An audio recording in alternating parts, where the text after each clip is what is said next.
A few days after the photo op, rancher Mac Brazel pays a visit to Frank Joyce at the radio station. He said, I found out after I left here that what I told you out on the ranch was not accurate. What the crash was a weather balloon.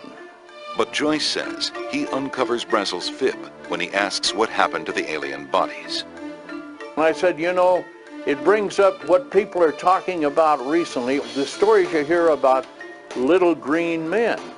And in a quiet voice, he said, they weren't green. I think Brazel may very well have seen the bodies. But again, that would be another reason for putting a thumb down on it. While Roswell investigators are able to confirm the balloon cover story, getting what they believe is confirmation of the alien bodies would take much longer. My reaction, as I remember, as I said, here it was in black and white talking about bodies and a disc. When they do find it, the smoking gun is in, of all places, the very hand of the man at the center of the alleged Roswell cover-up.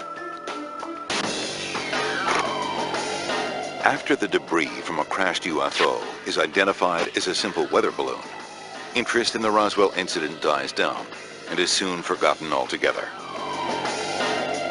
But the principals in this drama, like Major Jesse Marcel, never forget. It was not a weather balloon, nor an aircraft, nor a missile. It was something else, which we didn't know what it was. Marcel's son remembers his father as adamant the truth was being hidden. I remember him saying later that he was part of the cover-up because he went along with the story publicly, but privately, he didn't. According to researcher Stanton Friedman, the U.S. military doesn't forget the incident either. Instead, Roswell becomes the launch pad for what he calls a cosmic Watergate, an ongoing government conspiracy to hide the truth about extraterrestrial UFOs. It's clear that there were people in the government taking this seriously. It was also clear that they made a conscious attempt to cover things up. Just a few weeks after the Roswell incident, the National Security Council is created, the president's highest level and most secret advisory group. Obviously, UFOs would come under the aegis of the National Security Council. This is what bypassed the Constitution, the Congress, the news media, and the public. This is where the subject of UFOs went deep and dark. I'm here to discuss the so-called flying saucers. Also in 1947, the Air Force establishes what would be called Project Blue Book, a program to track all UFO sightings across the nation. The Air Force interest in this problem is to identify and analyze to the best of our ability anything in the air that may have the possibility of threat or menace to the United States. So many sightings are reported, Friedman claims the military issues special orders in response. Air Force pilots were being ordered in 1952 summer to shoot down UFOs if they didn't land when instructed to do so. And we have General Roger Ramey, by this time a major general and a primary actor in the Roswell story, saying we scrambled jets hundreds of times after saucers. The Air Force investigates more than 12,000 sightings over 22 years. To this day, 700 remain unexplained. But to Roswell's true believers, the real purpose of Project Blue Book isn't to find UFOs. It's to debunk the very notion of them. We've been able to explain them as hoaxes, erroneously identified friendly aircraft, meteorological or electronic phenomena, or as light aberrations. Everything that was reported could somehow be explained as the planet Venus, unidentified aircraft, satellites, or swamp gas. Anything they could come up with. Project Blue Book is shelved in 1969 after the Air Force decides UFOs pose no threat to national security. But according to Jim Mars, the government didn't stop researching them.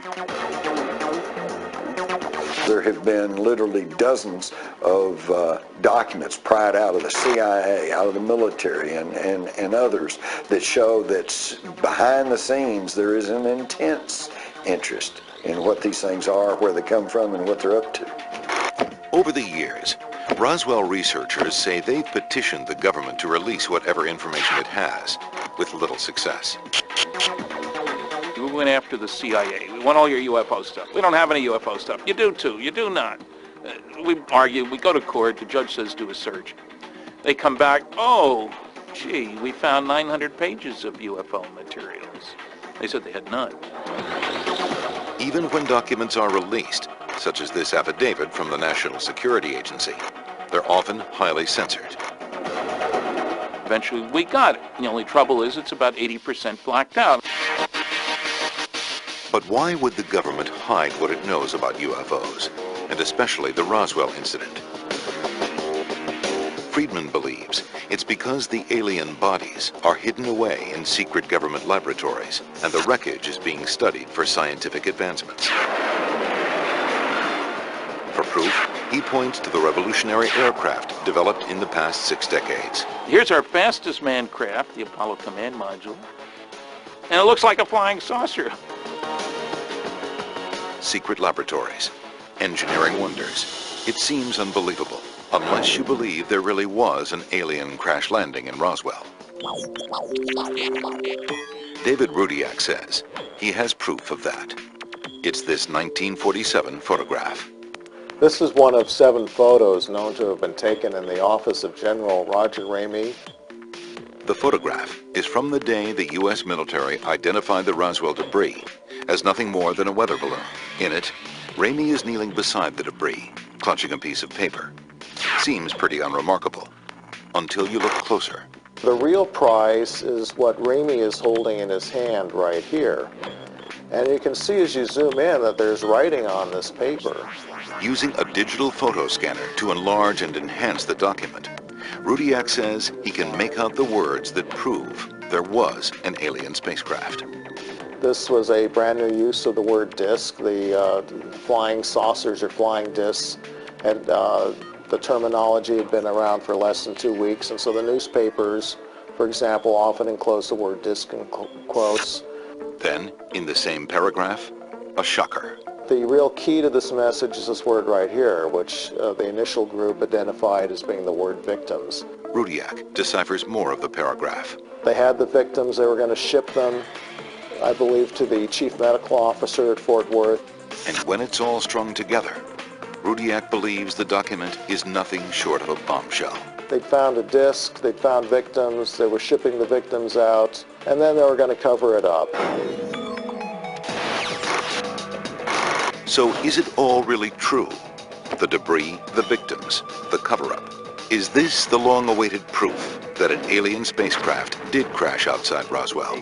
The U.S. government has looked at the same evidence and come to a much different conclusion.